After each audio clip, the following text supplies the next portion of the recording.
হ্যাঁ বন্ধুরা, আজকে আমরা চলে এসেছি ছাদে পাইপ ফেলতে। ইলেকট্রিকের যে কনসিল লাইনের পাইপ ফেলা হয় সেই পাইপটা ফেলছি কীভাবে দেখুন। প্রথমে ছাদের সাইডগুলো ভেঙে নিতে হবে, তারপরে ওর মধ্য দিয়ে আস্তে আস্তে পাইপগুলো বিমের মধ্যে দিয়ে গলাতে হবে। গলিয়ে পাইপগুলো আস্তে আস্তে সাবধানে ঢোকাতে হবে, নাহলে হাতে তার ঢুকে যাবে।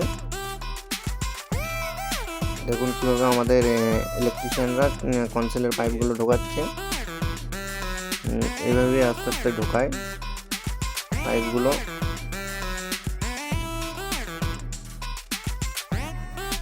ঠিক এইভাবে আস্তে আস্তে পাইপ ফেলতে হবে। আপনারা দেখুন এবং শিখতে থাকুন কিভাবে ফেলা হয়।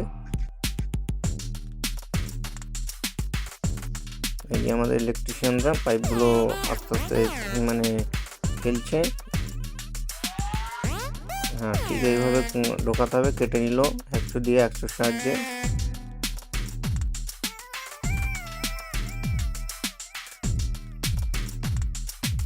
আর এই যে আর একটা ইলেকট্রিশিয়ান ছাদে কনসিলের যে প্যানেল লাইটগুলো হয় তার জিআই বক্সটা বসাচ্ছে।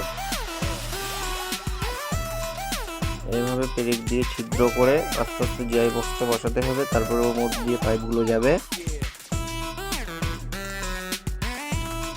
কিন্তু খুব সাবধানে দেখে শুনে বসাতে হবে, নাহলে পাইপগুলো ব্যান্ড হয়ে যাবে।